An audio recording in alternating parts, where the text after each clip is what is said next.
waiver wire and nobody wants to touch him, but they need to.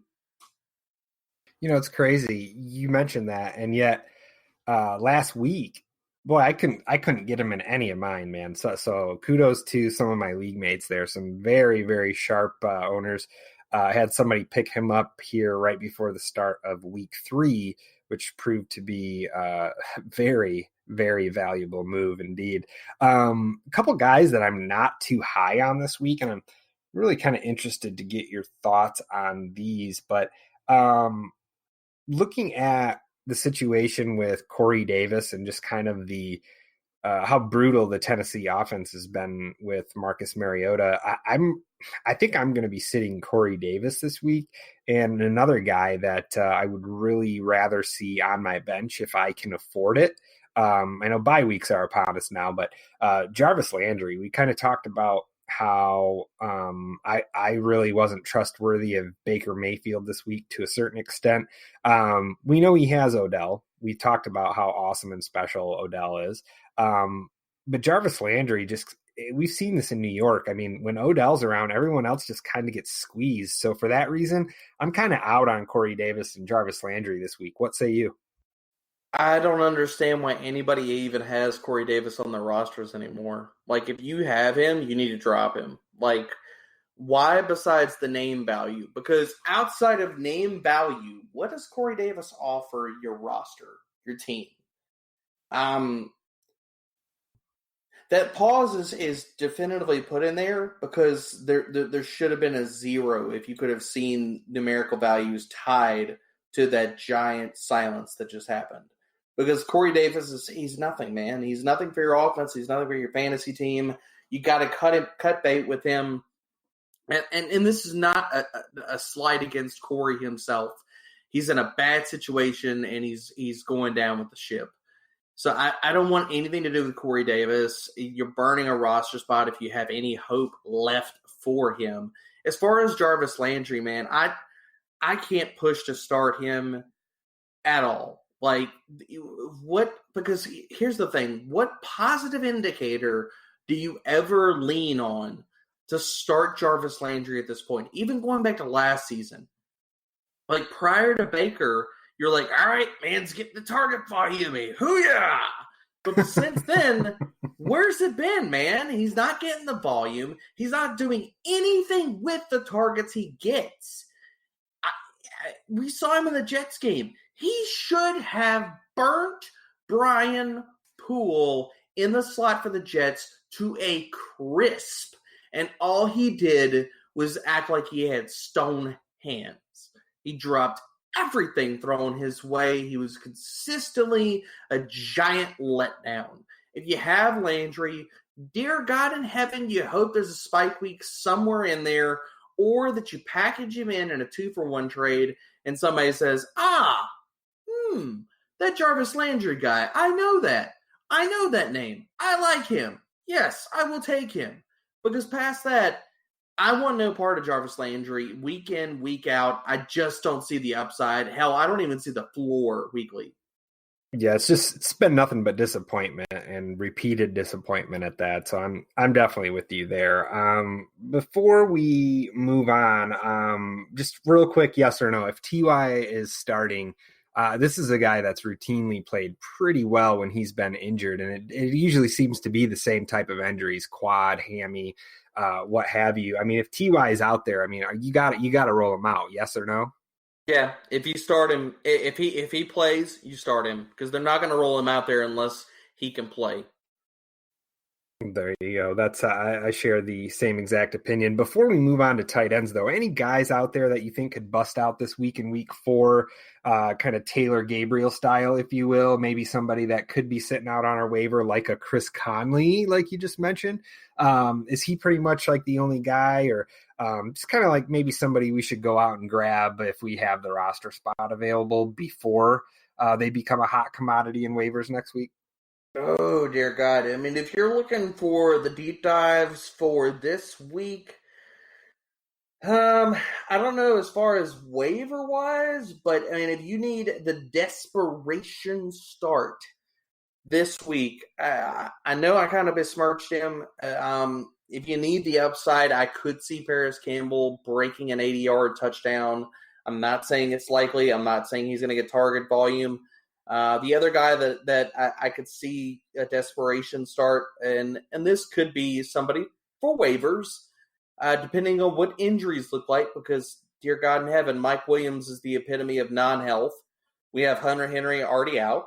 We have Travis Benjamin now out. I could see Dontrell Inman making it into waivers next week. If he puts up a good game versus the no-name Dolphins, I think that he's going to play this week, and nobody is going to look at him, even in the deepest of dynasty leagues. If Chris Godwin is out, I could see also Justin Watson being a relevant thing. Although I do think Godwin plays, but it's a name to throw out there as far as injuries. And if we're looking at like 11 o'clock inactives, actives announced, and people are like, oh, God, what do I do? Justin Watson is a name to keep in mind, too.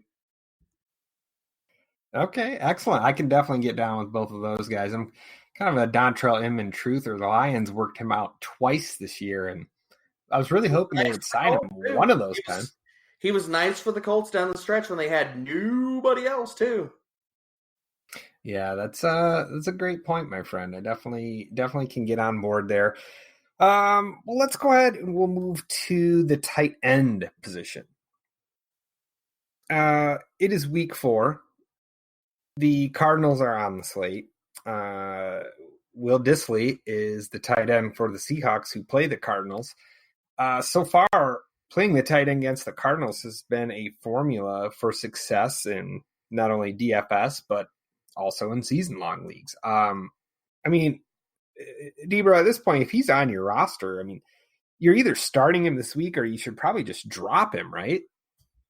Oh, I think if you picked up Will Dissly, you got to be starting him this week. If there is no other Will Dissly week, it is this week. And the Cardinals, right, like you're saying, are they're bottom of the basket versus tight ends. Oh my gosh, man. Nick Vannett, that trade to the Steelers should have signaled to anybody and everybody that, well, all right, I guess Will Dissly's a thing this week, and he is. And so if you got him, start him. Yeah, that's kind of the way I feel. I mean, I feel like at this point, especially after last week, anyone that has Darren Waller on their roster, even if they took like a late round flyer, it's the same thing. I mean, he's either in your starting lineup or you're trading or you have to trade this guy if you're not starting him. I mean, it's just because some people have maybe take like say a Kittle or Kelsey early and wound up with Waller in the back end of their drafts, and he's basically must start territory now every week going forward. So same thing there. You know, you gotta roll him out there as well. Somebody that to your point, Josh, to your point, I actually have that conundrum in one of my home leagues. I have Kelsey and I picked up Waller, and I was like, man, I'm never going to start him. All right, I'll flip him for something, and nobody wants Darren Waller, and I cannot for the life of me understand why not. Like, I don't like Darren Waller has in his outcomes, his range outcomes to be a top 5 tight end. And when people say that, it's like, oh, top 5 tight end. This dude could end up with 900 yards at the end of the season at the rate he's being targeted and what he's doing with these targets and his athletic upside. It's absolutely in the range of outcomes.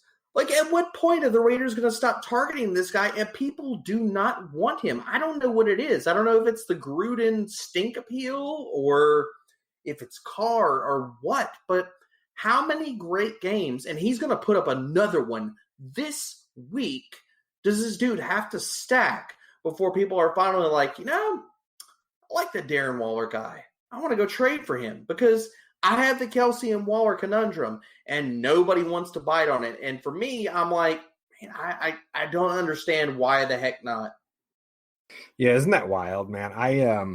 I'm unfortunately Waller got sniped right in front of me in a couple of my season-long drafts, but like in all my best ball leagues that I have Waller, thank goodness it were the leagues that I had like Hunter Henry and OJ Howard. And so he's just been an absolute saving grace for some of those best ball squads that I drafted here in the early and late summer. So nice to see when taking a flyer actually works out. So speaking of OJ Howard, if you have someone like Will Dissly on your bench, obviously you're starting him over OJ Howard this week, which I'm sure everyone knew that was what we were going to be doing and discussing here in week 4.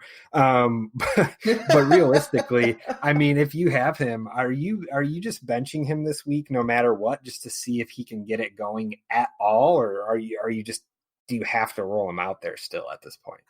God, man, I would go streamer over OJ Howard. Like there would not even be a hesitation to have Dissly in my lineups over OJ Howard right now. Like, I think like you could play Vernon Davis over him, right? Like Vernon Davis possibly would be an option. It's in play, and as crazy as that sounds, it's definitively in play because it's just OJ Howard has been so bad, and it's not because he is bad. It's because he's being asked in 12 personnel to stay in and block. And this offensive line by the Buccaneers is absolute trash basket. And I hate it for OJ Howard because I feel like we are getting an elite level Gronk type of tight end who could dominate at every level of the field known to man, that is basically being neutered like a dog at the pound. Like it hurts me, man, because OJ Howard is healthy and he's such a matchup nightmare. This dude could eat, and this Buccaneers offense would be so much better for it. But we're not seeing it, and I don't know if we're gonna see it. So if you got Dissly and you have OJ Howard, this is the portion of the regular season, the fantasy season, where you need to throw out the draft preconceptions. You need to throw out I spent the 5th round pick on this guy, I must play him. No, this is the part of the season where we've seen enough games, at least a few, where you need to say, all right, I don't care what I spent in drafts to get this guy. I need to play the best players on my team in the best spots. And that's Dissly over OJ Howard unequivocally. Like, not even close. Not even in the same spectrum. Parking lot, galaxy, universe. It is Dissly over OJ Howard. Yeah, I mean, there could be some guys out there in more shallower leagues. There's leagues where TJ Hawkinson didn't get drafted. And of course, he was a hot commodity on waiver wire going into week 2. He could be an option that you would start this week. I threw Vernon Davis out there as a streaming possibility. Of course, that's just because of the absence of Jordan Reed, which looks like it could be permanent at this point. But, that game we already mentioned several times now. So that should be a sneaky indicator of, maybe a little game stack in DFS, that Giants-Redskins game. But Vernon Davis, because we think that game could be a shootout, and Hawkinson for the same reason. I mean, this Lions-Chiefs game has the highest point total, and I think for that reason we could see that the Lions be in catch-up mode. As much as I don't want to admit that, I mean, he could be a better play than Howard this week, and yeah, you have to throw out the draft position at this point and whatever you have invested, and just be real with yourself and just make the best decision here going forward. To the other side of this, before we move on anymore, we're talking about streamers and we're talking about OJ Howard and stuff like that. If T.Y. Hilton is out and you're desperate, I think that one of the Colts tight ends, whether it's Jack Doyle, Eric Ebron, I'm not going to tell you who is going to be the guy because hell, they've been splitting it down the middle. But one of those Colts tight ends versus bottom of the basement DVOA for the Raiders and tight ends, if T.Y., and this is very prefaced, if T.Y. Hilton is out, one of those Colts tight ends, I think, could have a better day than OJ Howard on this one. And I never, for God help me, ever thought I'd say that. But guess what? It's week 4, and this is where we are, man. Yeah, that's very, very true. And just moving on, no worries that we went a little long on some of the other positions, my friend, because, as running the Saturday morning fantasy show, I'm kind of the captain of the ship here on Saturday mornings. So I can kind of do whatever I want. So instead of talking about defenses and what defenses we think we want to play or stream this week, I'm going to ask you one specific question, and then we'll take a couple super fan fantasy questions. First question I had for you was, what defense do you think has the best